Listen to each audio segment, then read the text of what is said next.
बेहोश होकर गिर पड़ा। रानू ने तुरंत उसे अंदर लिया। जग्गू, मेरे बच्चे, उस जालिम औरत ने तुम्हें घर से निकाल दिया। कालू भैया भी अंधे हो गए हैं। कोई बात नहीं, आज से तुम मेरी बेटी हो। मैं तुम्हें पढ़ाऊंगी और बड़ा आदमी बनाऊंगी। आंटी, मैं बहुत मेहनत करूँगा। मैं एक दिन बहुत बड़ा डॉक्टर बनूंगा ताकि मैं सबका इलाज कर सकूं। समय बीतता गया। रानू ने जग्गू को अपने बच्चों की तरह पाला। जग्गू ने दिन रात पढ़ाई की। वो स्ट्रीट लाइट के नीचे बैठकर पढ़ता था। दूसरी तरफ कालू अब बूढ़ा हो रहा था और लूसी ने घर का सारा पैसा अपने शौक में उड़ा दिया था। जग्गू अब जवान हो चुका था और शहर पढ़ने चला गया। सालों बाद कालू कौवा बहुत बीमार और बूढ़ा हो गया था। उसके पास न पैसा था न ताकत। लूसी कबूतरी अपना सामान बांध रही थी। लूसी, मुझे थोड़ा पानी दे दो। और तुम ये सामान लेकर कहाँ जा रही हो? मैं जा रही हूँ कालू। तुम अब कंगाल और बीमार हो। मैं एक भिखारी के साथ नहीं रह सकती। मैंने दूसरे अमीर पक्षी से बात कर ली है। अपना ख्याल खुद रखना।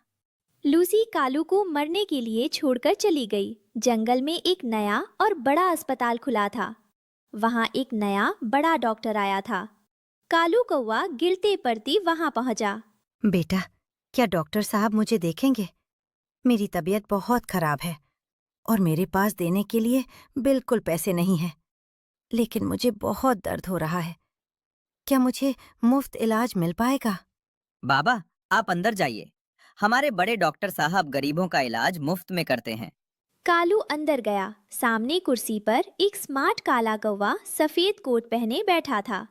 कालू ने उसे पहचाना नहीं। पिताजी, आप? डॉक्टर साहब, आप मुझे पिताजी क्यों कह रहे हैं? क्या आप मुझे जानते हैं या आपने मुझे कहीं देखा है? मुझे तो आपको देखकर कुछ याद नहीं आ रहा है। पिताजी, मैं जग्गू हूँ। वही जग्गू जिसे आप बारिश में छोड़कर भूल गए थे। कालू रोते हुए जग्गू के पैरों में गिर पड़ा। मुझे माफ कर दे बेटा। मैंने उस सौतेली माँ के झूठे वादों के लिए तुझे छोड़ दिया और तेरी परवाह नहीं की। पर आज उसी ने मुझे धोखा दिया और अकेला छोड़ गई। मुझे अपनी गलती का एहसास हो गया है और मैं अपने बुरे कर्मों की सजा पा रहा हूँ। रोइए मत पिताजी। रानो माँ ने मुझे माफ करना सिखाया है। अब आप मेरे साथ ही रहेंगे। मैं आपको माफ करता हूँ। क्योंकि मुझे पता है कि उस समय आप सच्चाई देख नहीं पाए थे। अब आप बिल्कुल चिंता ना करें। आपकी सारी तकलीफें दूर हो जाएंगी। मैं आपका बेटा हूँ और मैं एक डॉक्टर भी हूँ। मैं आपका इलाज करूँगा और आपकी सेहत का पूरा ध्यान रखूँगा। आप जल्दी ही ठीक हो जाएंगे और अब आप मेरे साथ ही रहेंगे। मैं आपको कभी अकेला नहीं छोड़ूंगा और एक बेटे का फर्ज निभाऊंगा।